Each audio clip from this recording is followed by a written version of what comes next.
धर्मपुर गांव में रहने वाला रामधन एक बेहद गरीब किसान था। इस बार उसने गांव के सेठ से उधार लेकर खेती की थी।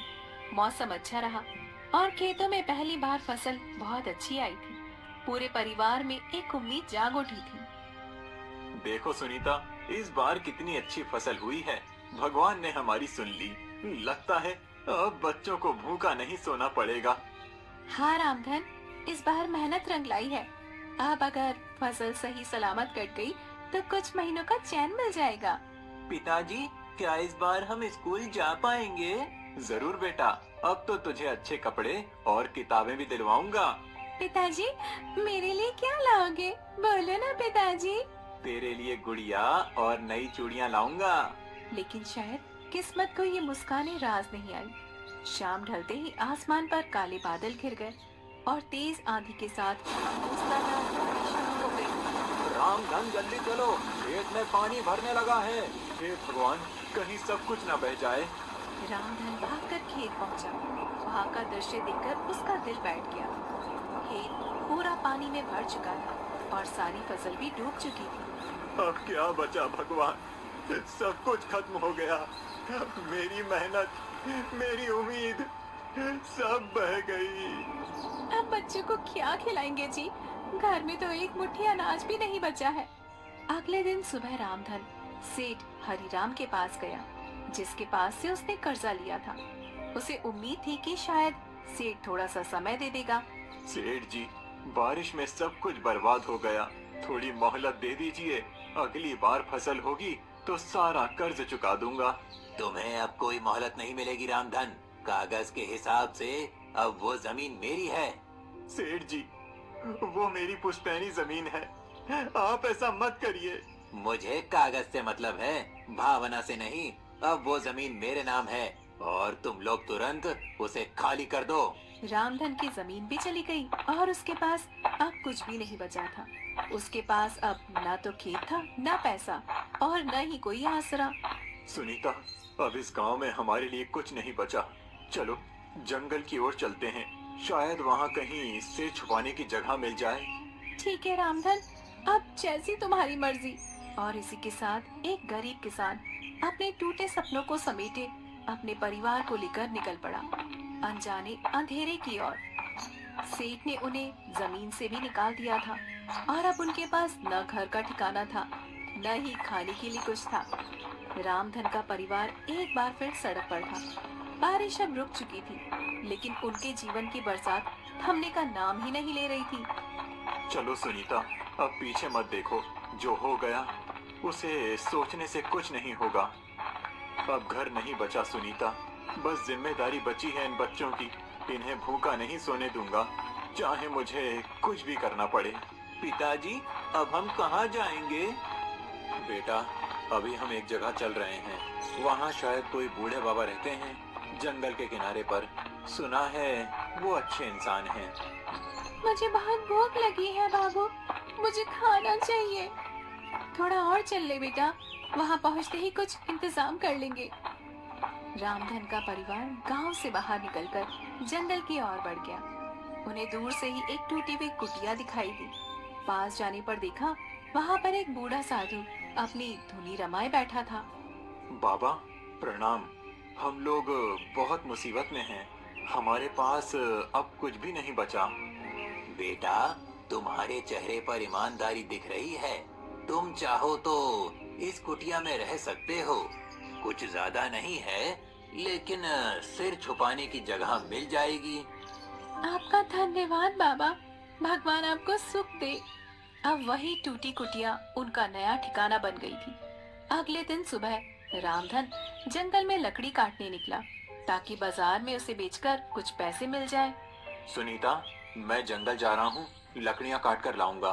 फिर उसे बेचकर कुछ सब्जी लाएंगे बच्चों के लिए। जल्दी लौट आना, खाना भी बनाना है और बच्चों को भी कुछ खिलाना है जी। रामधन दिन भर जंगल में पसीना बहाकर लकड़ियां काटता रहा और शाम होते ही उन्हें लेकर बाजार की ओर गया। वहाँ उसे बहुत कम पैसे मिले, पर उसने कुछ आलू, प्याज और थोड़ा सा आटा खरीद लिया।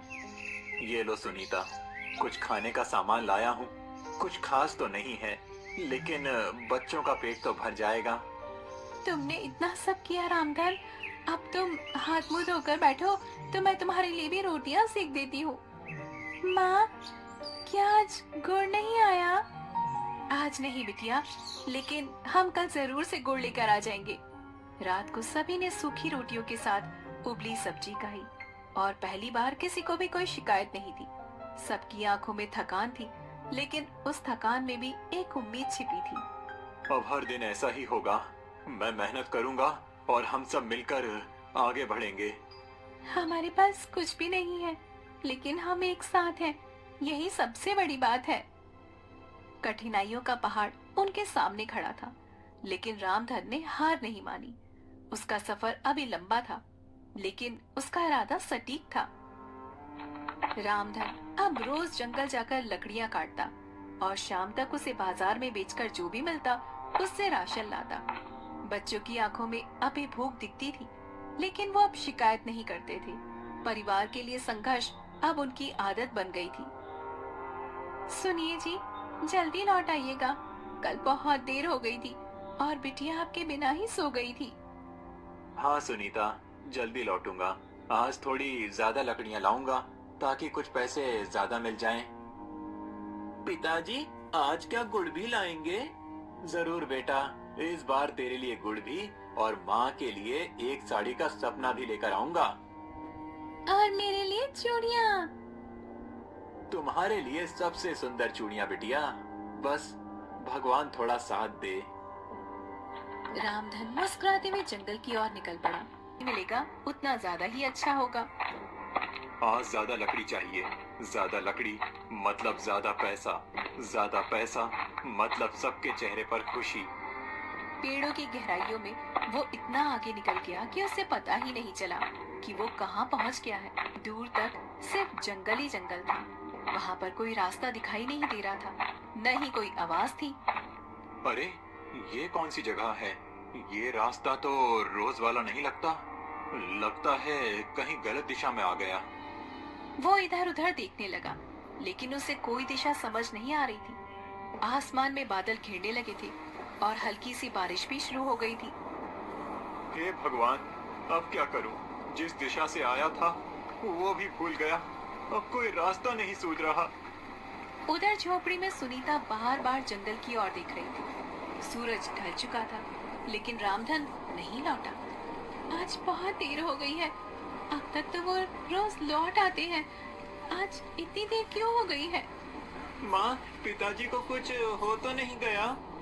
ऐसा मत बोल बेटा, वो ठीक होंगे, बस शायद ज्यादा दूर तक निकल गए होंगे। मुझे डर लग रहा है माँ। उधर रामधन थक कर एक पत्थर पर बैठ गया। उसकी आंखें नम हो गई, लेकिन फिर उसने हिम्मत जुटाई और आगे बढ़ा। तभी एक छोटी सी रोशनी दिखाई दी। वो क्या है? वहाँ कोई घर जैसा दिख रहा है या फिर कोई आग जला रहा है। चलो देखता हूँ। वो उस रोशनी की ओर बढ़ा और उसे एक अजीब सी गुफा दिखाई दी, जिसमें से पीली सी चमक आ रही थी। वो थोड़ा घबराया, लेकिन फिर अंदर गया। ये कैसी जगह है? सब कुछ सुनसान है, लेकिन यहाँ रोशनी कैसी? गुफा के अंदर वो जैसे ही आगे बढ़ा, उसे सामने एक अलग ही दुनिया दिखाई दी।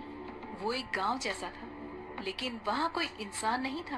पूरा गांव सोने के जैसा चमक रहा था।